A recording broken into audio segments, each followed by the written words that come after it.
the cloud. Je pense que c'est bon. OK. OK, rebonjour tout le monde. Du coup, je reprends juste la discussion pour la vidéo. On démarre sur les files d'attente. Les files d'attente, c'est une structure de données qui permet de traiter les éléments dans un ordre. Okay? C'est l'ordre d'arrivée. Le premier qui arrive, c'est le premier qui va être traité. Ça se fait en flux continu typiquement. Du coup, les éléments qu'on a ici, on a une représentation qui ressemble plus à un tableau. Mais l'idée, c'est que le premier élément qui arrive est stocké dans la structure, le temps qu'on puisse le traiter. Et quand on récupère un élément, on récupère par la tête de la file. Et quand on ajoute des éléments, on ajoute par la queue. Okay? Donc, pas très compliqué. Il y a deux représentations, c'est ce qu'on a fait avec les piles. On a la représentation avec un tableau et on a la représentation avec une liste chaînée. Okay? Qu'est-ce qu'on peut dire de plus? Donc, il y a quelques primitives importantes. C'est à peu près les mêmes qu'on a vu avant avec les piles. C'est l'initialisation. Donc, ça, il faut absolument le faire chaque fois. On le fait déjà avec les listes, on le fait avec les listes chaînées, les listes contiguës. C'est quand vous mettez votre pointeur à nul, vous êtes en train d'initialiser. Quand vous mettez dernier à -1, c'est que vous êtes en train d'initialiser votre liste. Okay? Et il faut le test de savoir si c'est vide, il faut le test de savoir si c'est plein. Et, first, c'est récupérer le premier sans le supprimer. Okay? Donc, ça fait juste soit une copie de la donnée, soit ça renvoie le pointeur qui est stocké dans la liste, dans la file. Je vous rappelle que les files peuvent stocker les données qu'on veut, même si on travaille souvent avec des entiers pour la simplification, juste pour comprendre. Ça peut stocker des personnes, ça peut stocker tout et n'importe quoi. Les deux primitives importantes, ça va être put et get. Donc, put, on passe la file et la donnée qu'on veut stocker. Et puis, get, on passe la file et la donnée qu'on veut, là où on veut récupérer la donnée. Ici, il y a deux façons toujours de la représenter. C'est pareil que pour les piles. Hein. C'est soit vous passez une donnée comme scanf, ou vous passez une adresse où vous voulez stocker l'élément, soit vous retournez par retour de fonction l'élément. Okay? Donc, on va démarrer vite fait avec une implantation liste chaînée. Okay? Donc, l'idée, c'est qu'on va construire, si vous vous souvenez, avant, on avait toujours… Un pointeur qui pointe vers la première cellule et de base, on le met à nul. Voilà, je vais même peut-être faire avec… on a une cellule, on a un élément, c'est 3 par exemple. Cet élément, si c'est le sol, ça va être nul ici. Et puis, on a un pointeur qui pointe sur ça. Okay? Donc, ça peut être à l'adresse A000. Bien. Mes dessins sont mauvais aujourd'hui. Hein? On va réessayer tout ça. Okay.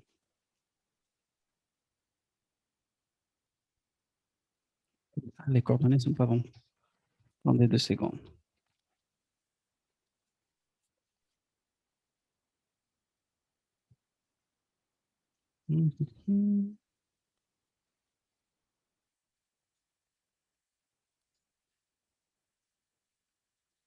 Et les coordonnées sont mieux.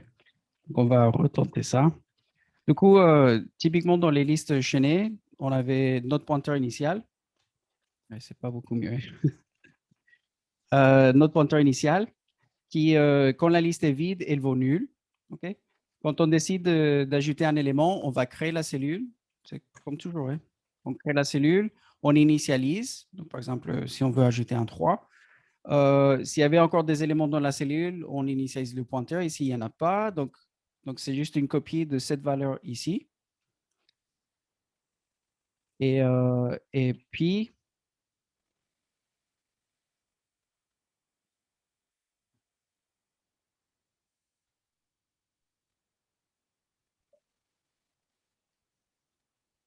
vous m'entendez toujours ou pas? Oui, Ah, ok. J'ai perdu le son ici, du coup, c'est bizarre. OK. Et du coup, on a la liste qui est initialisée, OK? Avec l'adresse du premier élément. Ici, on va faire un petit peu plus complexe, c'est qu'on va avoir deux pointeurs. Du coup, notre structure file que je vais appeler F, qui soit quelque part dans la mémoire, comme toujours. Okay. Typiquement dans une fonction main, mais peu importe où. Et le truc intéressant de cette structure-là, c'est qu'elle contient deux pointeurs maintenant. Le premier pointeur, ça va être la tête, qui va stocker lui aussi une adresse. Et puis, ça sera que, qui va stocker lui aussi une adresse. Qu'est-ce que tête et que vaut ou valent quand la liste est vide? Bah, tête va Nul. valoir nul, exactement. Et puis, que va valoir nul aussi. OK? Quelle est la procédure? Bah, ça, c'est l'initialisation. Il va falloir avoir la fonction init FIFO qui met à nul. Quand on veut ajouter un élément, bah, on reçoit l'élément. On va créer une cellule quelque part. Okay, donc, je vais le mettre A00 juste pour simplifier. On initialise les valeurs. Donc, c'est 3. Il n'y avait pas d'élément dans la liste, donc il n'y a rien à faire. En plus, comme c'est à jouer en que, ça sera toujours nul dans ce cas-là, parce que ça va à la fin. Et on va ajouter 2 ou 3 éléments pour voir ça. Du coup, une fois qu'on a la cellule initialisée, on va modifier notre structure. Comme c'est la première cellule, ce qui va se passer ici, c'est Les que... deux vont pointer vers la même. Exact. Du coup, on a A000 et A000 dans notre structure. Okay? Quand on veut ajouter le deuxième élément, c'est toujours à jouer en que. On crée notre cellule, on l'initialise. C'est toujours nul à la fin parce que c'est toujours la fin. Et là, il y a deux choses à faire. C'est est-ce qu'on change la tête? Non, parce qu'on a fait ajout en que. Donc celui-là, il ne change pas. Est-ce qu'on change la queue? Oui. Oui. Et j'ai oublié de donner l'adresse. Donc la queue va avancer, elle va pointer sur la nouvelle. Et il faut que la liste, elle pointe aussi. Le nul de A00. Exactement, il y a toujours les deux pointeurs à changer. Okay? Parfois c'est 3, parfois c'est 2. Et donc, dans les cas où c'est les 3 pointeurs, c'est quand la liste était vide, on doit initialiser tête et que. Sinon, les ajouts, c'est toujours que. Okay? Et si on ajoute un nouveau élément, toujours la même chose. 17, ça va être nul. Elle est quelque part dans la mémoire. Donc, la liste, c'est le premier pointeur qu'on va initialiser. Et puis que l'appareil est initialisé. Okay? Une suppression, on va commencer par la tête. Okay? Donc, ce qui est important de voir, c'est que tête et que, si vous regardez, quand je rajoute un nouveau élément, okay, la création de la cellule, c'est constant. Okay? C'est une opération. Les changements des pointeurs, l'initialisation et tout ça, c'est toujours quelques opérations, mais c'est toujours la même quantité. Donc, c'est ordre constant. Okay? Donc, ici, j'ai un changement de pointeur. Ici, j'ai un autre changement de pointeur. C'est toujours de l'ordre constant. Si vous regardez bien, je n'ai pas dû parcourir toute la liste pour essayer d'ajouter un élément. Okay? Quand on veut supprimer un élément, donc on fait un get de cette liste-là, on va récupérer le 3. Donc, on fait une copie de 3, on le renvoie. Et ensuite, on doit changer quelques trucs. Donc, on crée typiquement une variable temporaire temp. Comme ça, on pourra utiliser temp pour faire le free. Voilà. Il stocke temporairement l'adresse. Ici, on fait f de Suivant. tête égale à f de tête de suivant. Et puis, on peut libérer celui-là de la mémoire. Okay? Donc, on fait le free. Une fois qu'on a fait ça, temp, il est plus utile. OK. Pas très compliqué tout ça. Ça ressemble vraiment à ce qu'on a fait avant dans les listes. La seule différence, c'est qu'on a deux pointeurs et puis on fait des ajouts en queue.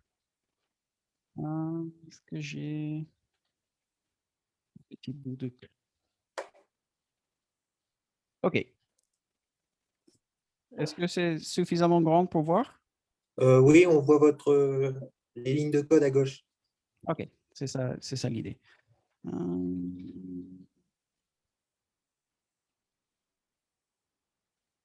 Donc, première chose à faire, Et définir la structure. toujours. OK? On va savoir, je trouve que c'est plus court à écrire. Oh, ça. On Alors, définit la structure. Une cellule, qu'est-ce qu'elle contient? une valeur Voilà, donc on peut commencer avec int_val pour dire c'est des entiers, c'est la version la plus simple. Et puis, elle et un pointeur. Et un struct cell étoile. Suivant. voilà. OK? Et ça, c'est notre truc. Euh,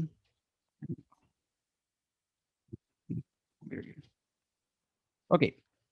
Et ensuite, ici, on a deux pointeurs pour faire la queue, celui de tête et celui de queue. Donc, on va les définir. C'est très simple, hein, c'est comme beaucoup d'entre vous qui font avec les listes, vous faites une structure supplémentaire. C'est la même chose. Donc là, ça va être du cellule étoile pour les deux.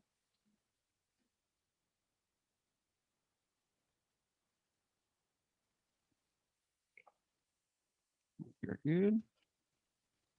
En virgule, j'ai dit. Voilà. OK, donc j'ai mes deux structures.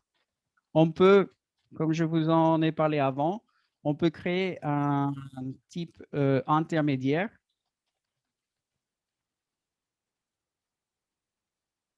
pour que notre code soit un peu plus flexible. Donc, au lieu de stocker des int, je stocke des val types.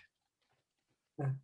Ce typedef me permet de dire un val type, c'est un unsigned char. Okay? Donc, au lieu de réécrire unsigned char ici et recréer un unsigned char chaque fois que j'avais un type, je peux venir changer ça et dire ah oui, mais en fait, c'était bien un int dont j'avais besoin. Ou c'était juste un char. OK?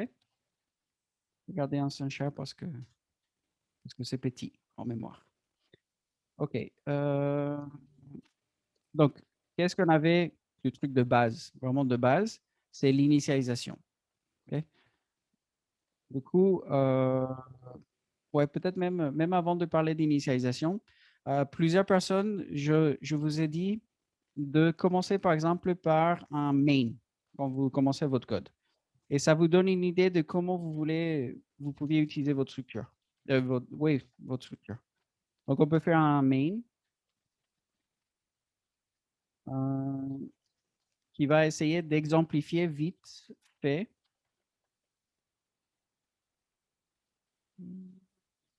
C'est où? OK. Donc, dans mon main, ce que je veux pouvoir faire, c'est définir une structure FIFO. Okay. Je veux pouvoir l'initialiser. Donc, init FIFO. Et est-ce que l'initialisation va changer notre structure?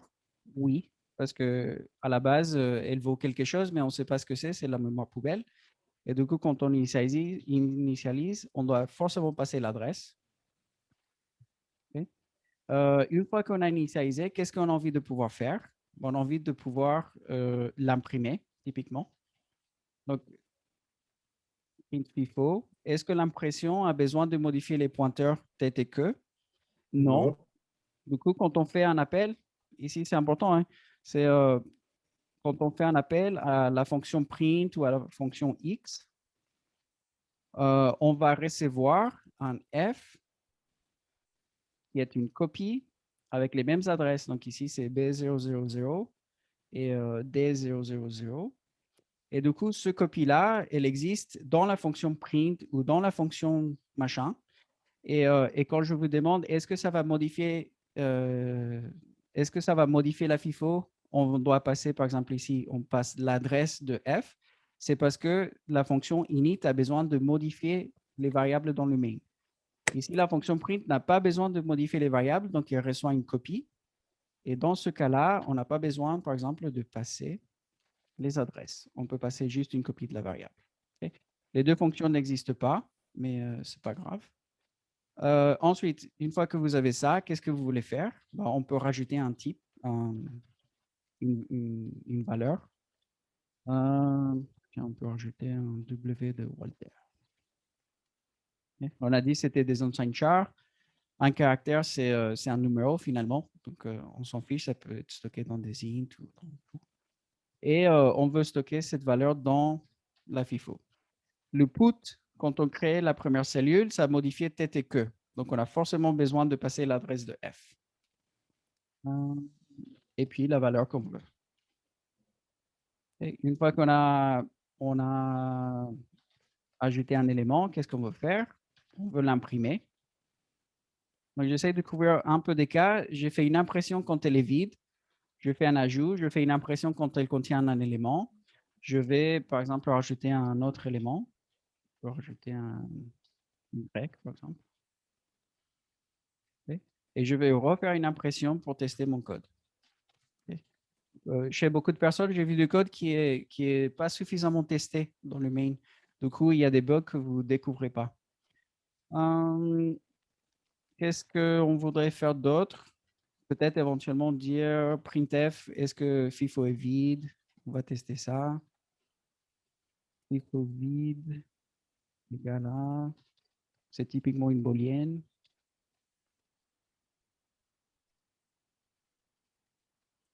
Et on va passer F parce qu'on n'a pas besoin. FIFO vide va juste regarder s'il y a des éléments. Elle n'a pas besoin de modifier. Et puis, c'est pas mal pour démarrer. Okay? Donc, j'ai init, print, put et FIFO vide à implémenter. On peut commencer par init. Est-ce que init doit retourner quelque chose? Non. Elle va juste modifier, elle va juste modifier la structure, l'initialiser. Quand on appelle FIFO, init FIFO, ici, pas besoin de retourner quelque chose, ça peut être init FIFO. Qu'est-ce que ça va prendre en paramètre? Struct FIFO. Est-ce que ça prend une copie ou est-ce que ça prend une adresse? Et ça va prendre une adresse de FIFO. Okay. Pas très compliqué tout ça. Excuse-moi, ça va prendre l'adresse. Oui, c'est bon. Pourquoi j'ai dit ça? Comment on va l'appeler? Donc, je peux dire file ou F ou quelque chose. Ici, moi, j'aime bien dire que c'est un pointeur, juste pour que ça soit bien clair. Donc, je vais l'appeler pointeur de fil. Dans votre code, vous l'appelez comme vous voulez, mais il faut juste que ça ait un sémantique par rapport à ce que ça fait. Qu'est-ce que ce code doit faire? Ben, il doit accéder à tête. Donc, on avait dit ici, c'est tête et que. Comme on a un pointeur vers une structure, on va utiliser l'opérateur flèche. Et du coup, tête égale à nul. On va faire la même chose pour que. Okay. Donc, cette première partie, si on essaye de redessiner vite fait tout ça, ici j'ai mon main, j'ai la variable f dans le main. F est de type FIFO, elle contient,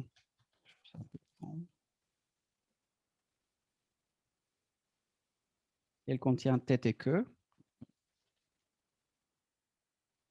Ouais, je vais peut-être juste les mettre tête et queue. Et E, c'est pareil, c'est des pointeurs. OK? Quand on est ici, F vaut quelque chose, mais c'est de la mémoire poubelle, toujours. Elle existe dans le main, donc une adresse dans le main. Et puis, c'est tout.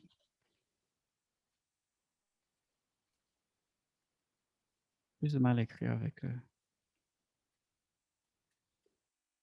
C'est pas que mes autres dessins sont très jolis, mais plus difficile avec la tablette. OK. Donc, ça, c'est la partie main. C'est là où j'ai mes trucs. Quand j'appelle init FIFO vient et ici, dans cette partie du code, et il initialise tête et queue à nul. Du coup, init FIFO va faire juste nul ici et nul là. Et donc, à partir de la ligne 26, j'ai un code où tête et queue est initialisé. Tout va bien.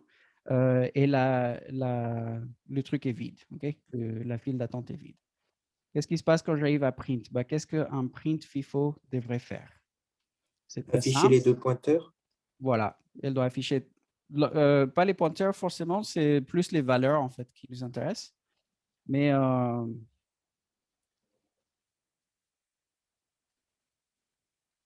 du coup, un print n'a typiquement pas besoin, elle fait rien, du coup, elle n'a pas besoin de retourner de valeur. Elle va prendre un paramètre, on a dit juste ici, elle prend une FIFO, pas besoin d'un pointeur. Okay. Elle peut prendre une copie, si vous voulez, de cette variable f. C'est pas très grave que ça soit une copie parce que c'est que 2 pointeurs, c'est pas coûteux. Et puis, qu'est-ce que ça doit faire? Ici, on va faire un petit code qui va boucler. Je vais faire une variable temporaire qui me permet de faire un tour dans la liste, donc tous les éléments. Je fais temp, on va toujours imprimer par la tête en premier. Et F.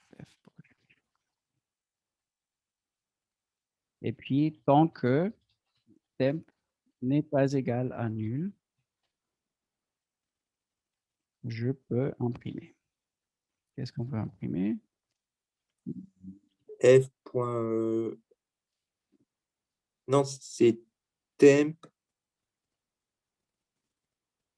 Bah, comme là, le temp, ouais, là, le temp, c'est le pointeur, donc c'est TMP, flèche et la valeur.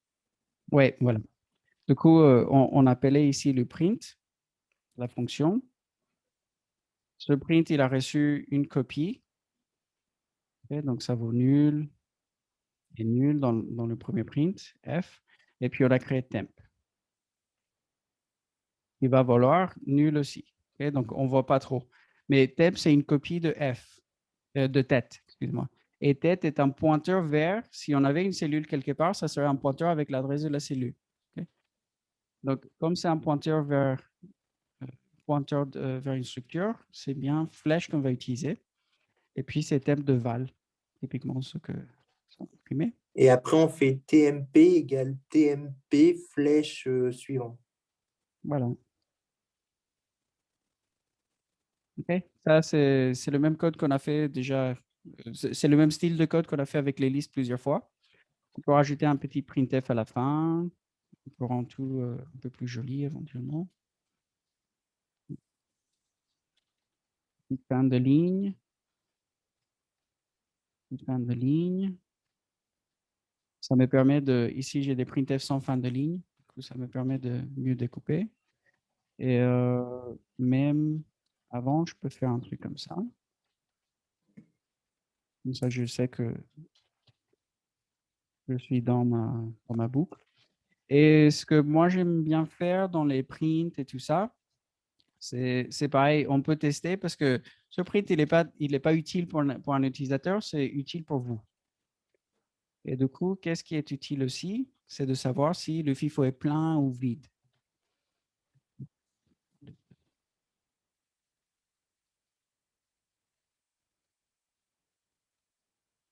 Ça me permet de ne pas devoir tester ces fonctions-là quand ils sont dans le main, finalement.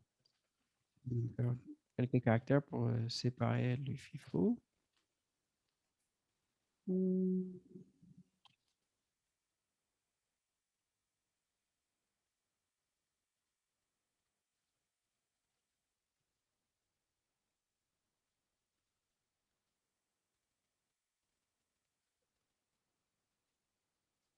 OK. Du coup, j'ai deux fonctions de plus à implémenter, les mêmes que j'avais déjà appelées dans le main. On va faire ces deux-là. À votre avis, si je reviens ici dans l'image, à quel moment une FIFO est pleine si on utilise des listes chaînées? C'est au moment qu'on a rempli la mémoire et que malloc ne marche plus. Donc, il n'y a plus d'allocation mémoire. Du coup, ça arrive jamais, plus ou moins. Okay. Du coup, dans cette implémentation-là, on peut dire int FIFO plein, c'est une booléenne, donc ça doit retourner quelque chose. Ça prend une copie. Elle est jamais pleine. Okay. Ici, j'ai passé une copie de FIFO parce qu'on doit tester FIFO. C'est pour la compatibilité à l'implémentation qui serait avec les tableaux, les listes continues. C'est pas important parce qu'ici, si vous regardez dans cette fonction-là, on n'utilise même pas F. Et du coup, on aura un warning de variable non utilisée. Et ce n'est pas très grave, c'est pour garder la compatibilité. Dans le cas de FIFO vide, bah, qu'est-ce qu'on peut tester? Bah, le deuxième, c'est F point que. égale nul ou f.tête égale nul, c'est celui qu'on veut. Voilà. Donc, on veut une espèce de si f.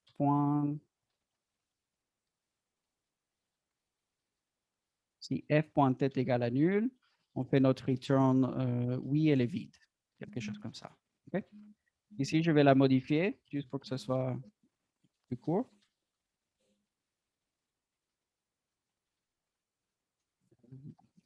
OK. Donc ici, f.tête égale à nul. Si c'est vrai, ça retourne autre chose que 0, donc 1. Et si c'est faux, ça retourne 0. Donc je retourne exactement la valeur de la comparaison. Pas besoin d'aller plus loin. Si vous voulez, vous pouvez même mettre ça en parenthèse juste pour dire que vous voyez bien que c'est ce code-là qui est exécuté. OK. Qu'est-ce qui me manque dans le main pour commencer à avoir des trucs intéressants? Bah, déjà le put, et je n'ai pas fait des get ici. Mais on va démarrer par le put. Donc le put. Ah, c'est là qu'on va commencer à faire du malloc. Voilà. Du coup, je reviens dans ce cas-là. Première chose que j'ai fait, c'était créer la cellule et l'initialiser. Et le truc de base. Donc, ça va être comme ça. OK. Est-ce que le put a besoin de dire s'il a réussi ou pas? Oui, potentiellement. Okay, on va démarrer avec un cas void et puis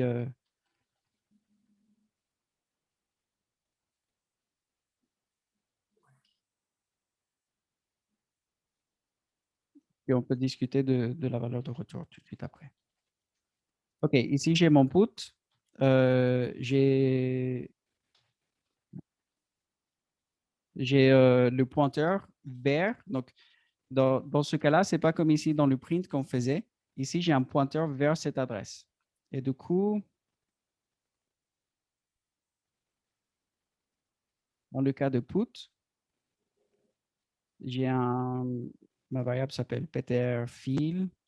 Elle contient l'adresse d'une file. Et donc, c'est l'adresse de lui, AEF0. Et après, c'est lui qu'on doit modifier. Voilà, ça nous permet de taper directement sur tête et queue. Donc, Du ça coup, fait pointeur, fil, flèche, tête. ouais, c'est ça, c'est ptr_file, flèche, tête. Première chose que je vais faire avant de faire ça, c'est créer ma cellule. Donc, je crée temp, typiquement. Et puis, comment je fais pour créer une cellule? Donc, ici, quand j'ai fait ça, c'est la location. Malloc. Voilà. Et c'est pour les gens qui se sont trompés, c'est un malloc à l'extérieur de nos fonctions. Il ne faut pas les faire dedans. Du coup, on a malloc de quoi? Size. Oui, malloc, Size. voilà, il a toujours besoin de l'opérateur sizeof. Et ce n'est pas une fonction, donc c'est un opérateur qui est un peu particulier. Mais il a besoin de savoir de combien de mémoire on a besoin. Et du coup, sizeof, ça nous permet de le convertir en byte. Et à sizeof, on dit, on veut une struct cellule, par exemple. Et ensuite, le sizeof, ça dit, le struct cellule, c'est 2 pointeurs, ça va être 16 bytes. Et du coup, il dit à malloc, allow 16 bytes. Et malloc, ce qu'il va retourner, c'est une adresse. Et donc, c'est le A000 ici. Et donc, temp qui est une variable dans la fonction put, il va valoir A000. Et c'est important, la cellule, je ne l'ai pas créée dans la fonction, je l'ai créée à l'extérieur avec le malloc. Okay? Donc, c'est la zone de la mémoire qu'on appelle le tas. Et c'est à vous de gérer votre mémoire que vous faites. Les variables que vous définissez dans les fonctions, c'est des variables automatiques. Les variables globales, c'est des variables statiques. Donc, c'est des choses qui sont faites par le compilateur pour vous. Ici, on veut des zones mémoire que c'est vous qui gérez. Donc, c'est vraiment de la mémoire dynamique. Et c'est à vous de le construire et à vous de le détruire. OK. Donc là, j'ai mon malloc. J'ai l'adresse qui est stockée dans temp. Et qu'est-ce qui Ah, là, monsieur, va falloir faire un if après. Ouais, C'est parce que vous aviez oublié une parenthèse au niveau du malloc. ouais. OK. Du coup, qu'est-ce qu'on teste? Bah, là, on fait un if pour savoir si pointeur, tête, bah, est nul, enfin, elle est vide. J'ai oublié de juste initialiser avant de faire le if. Donc ici, j'initialise. Je sais que c'est ajoute en queue, donc c'est toujours nul parce que c'est à la fin. De...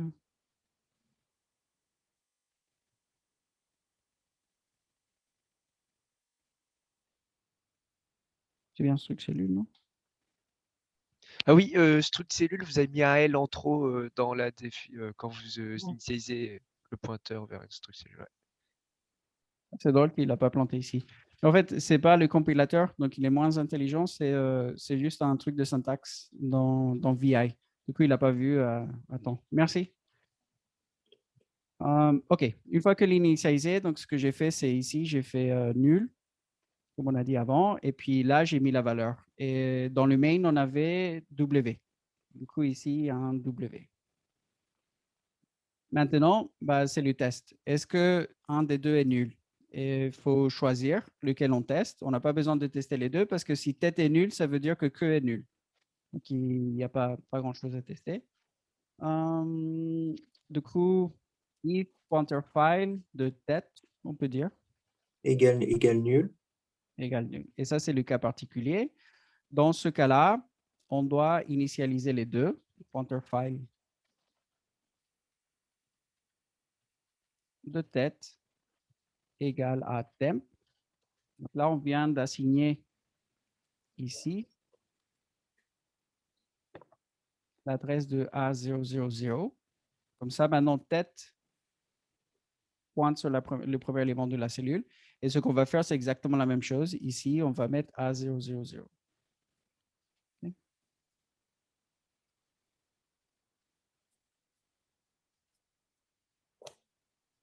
2, 2 égale à tête. Dans ce cas-là, c'est la première partie du if. Si elle n'était pas nulle, ben, c'est là où je sais qu'il y avait un élément déjà dans la liste. Et dans ce cas-là, par exemple, si on partait d'un cas comme ça, je vais le faire parce que sinon, on n'aura pas assez de temps. J'allais attendre en fait de finir la fonction et rajouter les nouvelles cellules, mais on va la faire tout de suite. Si on avait un deuxième cellule à ajouter, il faut trouver, ici, c'est que pointe sur la dernière cellule et on va juste modifier la queue, si vous vous souvenez. On n'avait pas besoin de modifier la tête. Et pour modifier la queue, c'est exactement la même chose. Pointer File, flèche queue, flèche. voilà, égale à temp. Et donc là, j'ai modifié la queue. Et à la fin,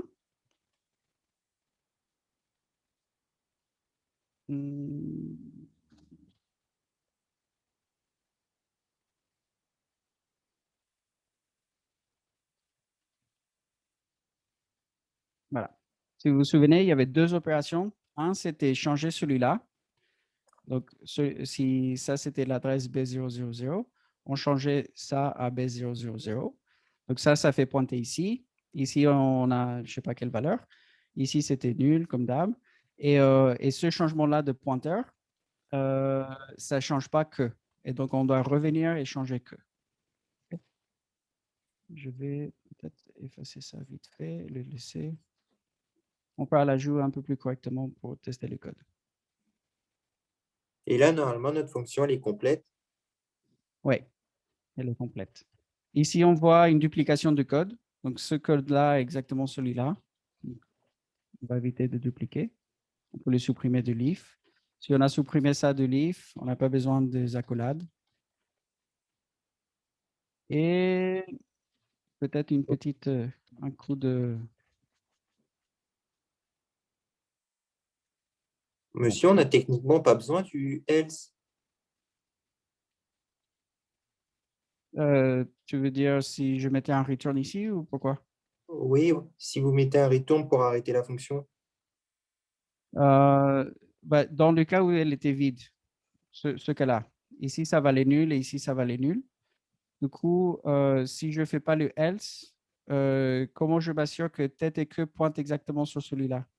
Parce que ce code-là de l'else, ou je n'ai pas exactement compris comment tu voulais faire, mais ce code-là est exécuté que dans le cas où on avait déjà un élément dans la liste ou plus. Et ce code-là est exécuté seulement quand la tête est nulle. Quand il n'y avait pas d'élément, la liste était vide. Je ne sais pas si tu vois ou peut-être c'est moi qui ne vois pas exactement.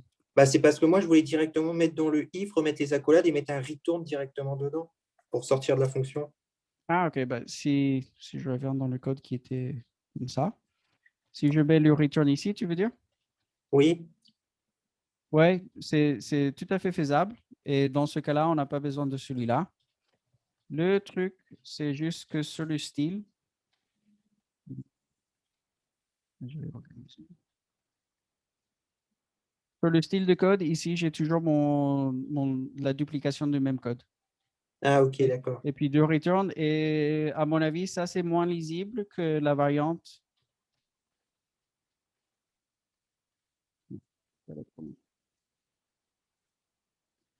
J'ai mon alarme qui me prévient que c'est bientôt la fin du cours. Du coup, sur cette variante-là, c'est bien ça qui était à l'extérieur.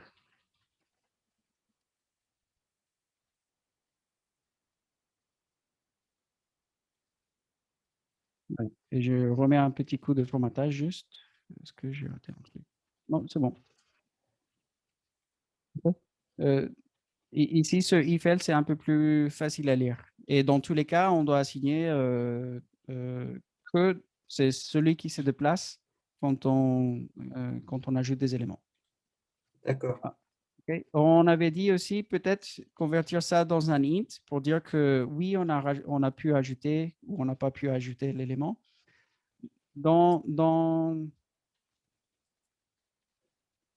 un cas où on voulait retourner quelque chose, il y a un cas typique, c'est que le malloc, s'il n'y a plus de mémoire, il retourne nul.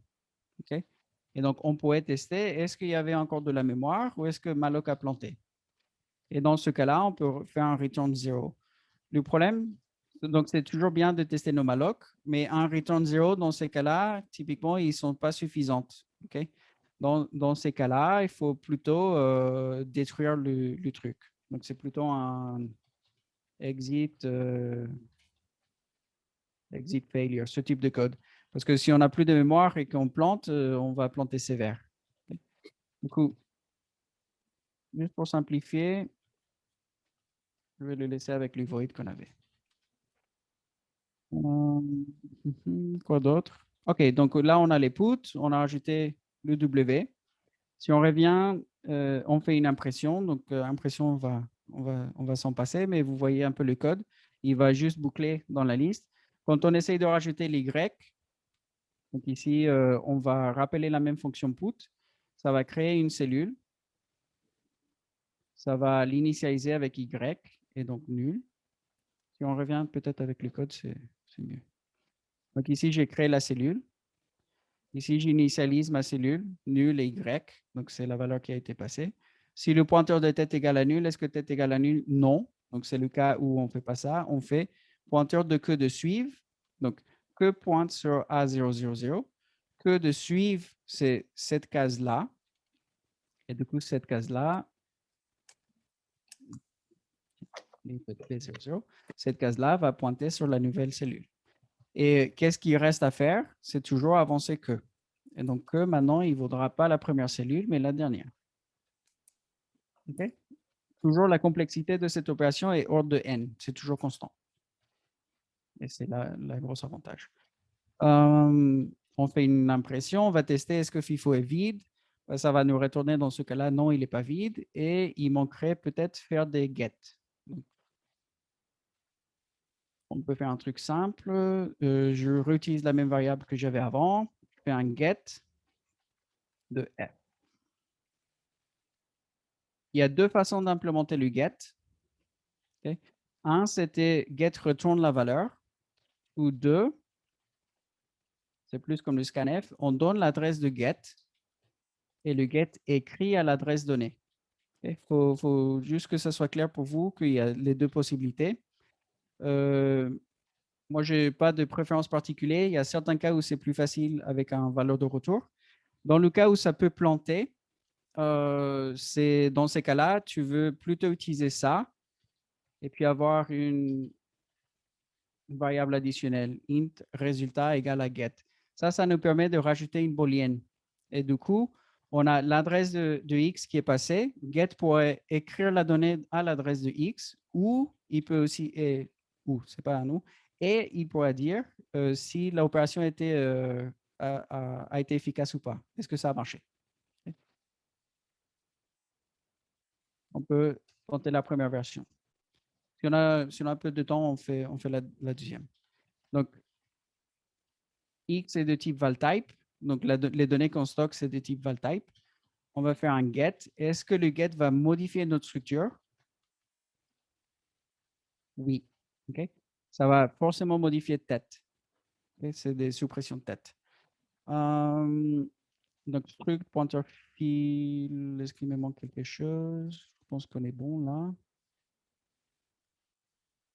Accolade. OK. La valeur que je vais retourner, je récupère une copie tout de suite.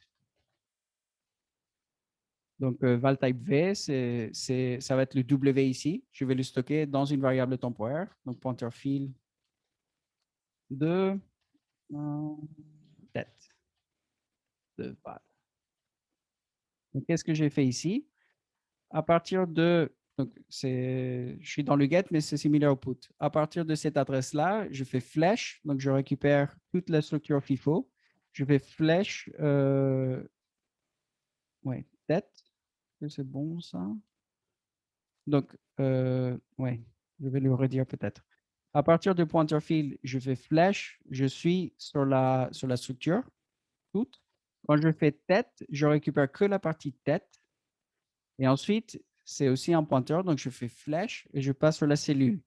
Sur la cellule ici, j'ai W de gauche, donc c'est la val, et j'ai suivant de droite. Donc, je veux la valeur. Ici, j'ai bien récupéré la valeur. Qu'est-ce qu'on va faire de plus? Bah, on va définir, parce que maintenant, il faut la détruire. Donc, on va définir une structure cellule temp juste avant un pointeur. On va l'initialiser à la tête, parce que c'est la valeur qu'on veut effacer.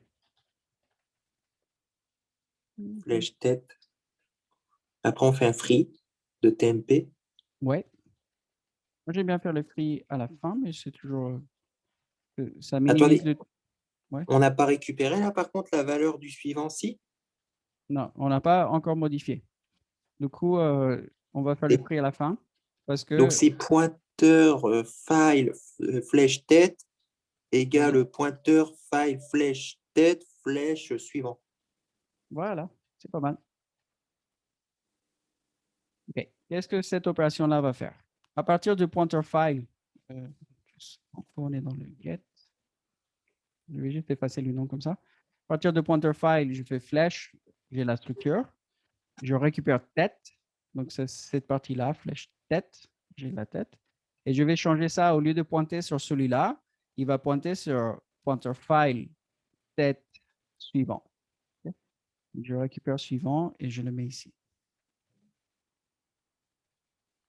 Okay? Maintenant, tête pointe sur la deuxième cellule et que pointe sur la même cellule.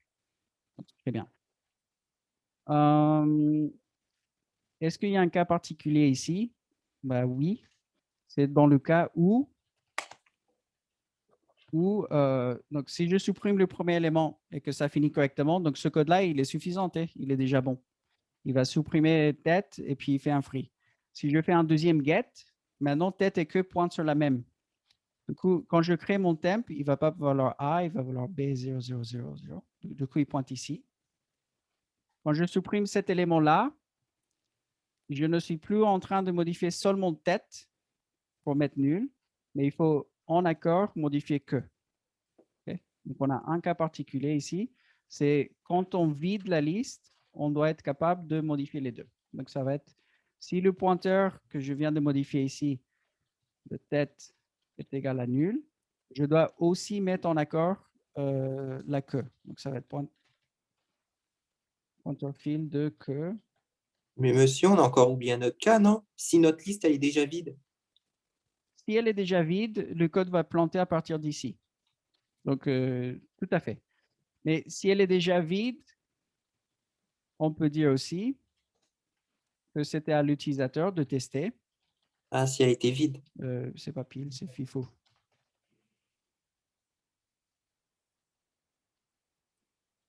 Ok. On a le choix de dire on teste le vide dedans. Si on teste le vide dedans, il faut dire à l'utilisateur si on a réussi ou pas réussi à ajouter l'élément. Ok. Dans ce cas-là, c'est mieux d'être dans un cas comme ça. Ok. Si on fait des tests cachés dans la fonction put ou get, il faut retourner une booléenne pour dire si on a réussi ou pas réussi de rajouter ou d'enlever l'élément. Mais si on dit on reste sur un code simple et c'est à l'utilisateur de FIFO de faire ses tests à lui et il les fait comme il veut, bah, il n'y a pas de problème. OK, je vais essayer de finir en 2 minutes pour ne pas trop vous piquer la pause. OK. On revient ici, get. On récupère la valeur. On crée un pointeur temporaire qu'on va détruire ici dans le free. On fait tête pointer sur la suivante. Donc, il va sauter la première cellule. Maintenant, il pointe sur la deuxième. S'il n'y avait pas de deuxième cellule, on fait que égale à nul. On va initialiser les deux à nul et on revient sur une file vide. On libère la cellule et puis il faut retourner la valeur qu'on avait récupérée. Et je pense qu'on est bon là. OK? Il y a potentiellement d'autres codes et il faut surtout tester quelques cas de plus dans le main. Donc, plus de get jusqu'à arriver à vide, etc. Il faut tester FIFO plain ou des trucs comme ça. Pour conclure, je vais vous expliquer vite fait. Donc, ça, c'est une implémentation liste chaînée. L'avantage, c'est que c'est dynamique. On n'a pas besoin de calculer sa taille en avance. Donc, nickel. On peut toujours créer des cellules tant qu'on a de la mémoire sur le PC. Et puis, Malloc est plutôt optimiste. Donc, même si on n'a pas assez de mémoire, il va essayer de gratter, tuer des applis pour vous récupérer de la mémoire. Le problème, c'est que c'est relativement plus coûteux en mémoire parce que pour chaque élément qu'on rajoute, on a aussi un pointeur. Et puis, c'est un peu moins performant que les tableaux. Donc, il y a une implantation contiguë aussi. On peut avoir, on peut faire exactement le même style de code en FIFO, mais avec un tableau. Okay. Ici, j'ai 1, 2, 3, 4, 5 cases. Donc, j'ai un tableau de taille 5. L'idée, c'est que je vais avoir tête et queue. Ils valent -1 pour dire il n'y a pas d'élément dans le tableau. Et dès que je rajoute un élément, je vais les modifier. Okay? Donc, il vaudra 0 pour dire qu'il y a un élément. Si je rajoute un deuxième, un troisième, un quatrième, quand je supprime un élément, je vais avancer la queue. Okay? Donc, il vaudra peut-être 1. Excuse-moi. Je dis n'importe quoi. C'est pas la queue. Chaque fois que j'ai ajouté un élément, c'est la queue qui avance. Et du coup, là, il vaudrait par exemple 4 pour dire à la case 4, 0, 1, 2, 3, excuse-moi. À la case 3, il y a un élément. OK? Si c'est la case 3 et 4. OK. Tête vaut 0 parce que c'est là où il y a la tête. Quand je supprime un élément, que je l'enlève, j'avance ma tête égale à 1. Il y a quand même un problème, c'est que quand on arrive à remplir tout, par exemple 23, j'ai rajouté un 23, il n'y a plus de place. Et si je continue à supprimer de ce côté-là, donc je supprime un élément, maintenant tête vaut 2, que vaut 4, il est déjà au max. Si vous regardez dans l'implémentation de tableau, je peux faire des décalages chaque fois pour essayer de décaler les éléments, mais c'est coûteux. Ça va me coûter l'ordre de n parce que je vais avoir n décalages à chaque fois. Et moi, je vois qu'il y a des cases vides, mais je ne sais pas les utiliser. Et ce qu'il faut faire, en fait, c'est que qui vaut 4, en fait, il va boucler et il revient ici. Donc, quand j'ajoute l'élément suivant, il faut que la queue boucle. Okay? Donc, il revient à 0. Et maintenant, la tête, elle pointe sur le deuxième élément parce que la tête est là, mais la queue, elle pointe sur l'élément 0. Et si vous regardez, il y a une espèce de boucle de wraparound qui s'est fait sur le tableau. Et ça nous permet d'implémenter exactement la même chose, les fils d'attente, avec une liste contiguë, avec une liste continue, avec un tableau, si vous voulez, et en utilisant les cases et en faisant des ajouts de l'ordre constant et des suppressions de l'ordre constant. Donc, si je rajoute un nouveau élément, on va avoir le 30 ici. Donc là, elle est vide, j'ai plus de cases que vos 1 de moins que tête. Et donc, comment je peux savoir si, si ma liste, si ma file est vide? Ben, je teste si tête et que vaut moins 1. Comment je peux savoir si elle est pleine? Je vais tester si que plus 1 est égal à tête. Okay? Et comment je fais la boucle là? Je vais utiliser l'opérateur modulo. Okay? Donc, je prends la taille. Je fais par exemple que égale à que plus 1 modulo taille. Du coup, quand que vaut 4, je l'incrémente, donc 5. 5 modulo 5, c'est 0, et donc je reviens à la case 0. Et j'ai juste à tester avec cette idée-là de boucler. Donc on n'a pas eu le temps, malheureusement, de faire le code, mais il y a le pseudocode qui est déjà fourni. Okay? Donc, si vous regardez, les trucs intéressants, c'est par exemple, comment savoir si c'est plein. C'est ce que je vous ai dit. Est-ce que la tête est égale à que plus 1 modulo max? Donc, si la tête vaut 0 et la queue vaut 4, plus 1, c'est 5, modulo max, c'est 0. Est-ce que 0 égale à 0? Oui, ça veut dire qu'elle est pleine. Okay? Est-ce qu'elle est vide? Ben, ça va être juste si un des deux vaut moins 1. Et ce qui est intéressant, c'est par exemple le put. Le put, on va incrémenter que de plus 1. Et puis, on va boucler sur le modulo max. Donc, modulo, dans notre cas ici, ça va être modulo 5. C'est bien modulo qu'on dit en français ou pas? Oui, c'est bien ça. OK, parfait. Du coup, on a deux façons d'implémenter nos files d'attente. Toujours un tableau, donc implantation comme une liste contiguë, mais on a toujours tête et queue, un pour dire c'est le début, l'autre pour dire c'est la fin. Et puis la liste chaînée. Un peu plus dynamique, mais ça consomme aussi plus de mémoire parce qu'il y a toujours le pointeur additionnel à rajouter dans chaque cellule. Donc, les tableaux sont quand même plus économes en mémoire. Est-ce qu'il y a des questions là? Parce que j'ai déjà dépassé un peu le temps. Non, ça va, c'est très clair. OK, super. Du coup, je pense qu'on a TD demain, non? Oui, demain matin. OK. Donc, on va faire les premiers exercices dont on a parlé aussi, des exos notés. Moi, je me suis dit, si on commence avec un truc, c'est peut-être mieux de commencer avec les listes, donc liste contiguë et liste chaînée. Et du coup, quel TD veut les listes contiguës et quel TD veut un exo sur les listes chaînées, histoire d'avoir deux exos pour demain? Vous avez une préférence ou je le fais au pif? Moi, je préférerais peut-être les listes contiguës. OK, comme c'est toi qui parles, t'es dans Dans le TD1. TD1. OK, donc TD1 fait un exo sur les listes contiguës et TD2 fait un exo sur les listes chaînées. Et OK? monsieur, Oui? on doit tous être en présentiel demain ou... Non, les gens en présentiel font l'exo et les autres, ça ne sera pas compté. D'accord, Mais comme M. Redon vous a dit, il y a de la place pour tout le monde. Donc, si vous venez, vous faites d'accord, l'exo et puis ça sera noté. Sinon, je vous donne l'exo et puis vous le faites, mais je ne vais pas le noter. Je ne le prendrai pas en compte. d'accord. OK? Merci. Voilà. De toute façon, donc l'idée, c'était d'avoir suffisamment d'exos pour qu'ensuite on fait une moyenne des meilleurs résultats que vous avez eus. Okay? C'est des exos simples comme ceux que j'ai envoyés dans le mail. Donc, si vous avez fait au moins 6 exos, parce que chaque TP et chaque TD, on va faire un, ben, on prend par exemple, si vous avez fait peut-être 7 ou 8, on prendra les meilleurs 6. Okay? Et ça fera la moyenne. Après, il faut avoir quand même un stock d'exos, sinon vous allez vous pénaliser vous-même.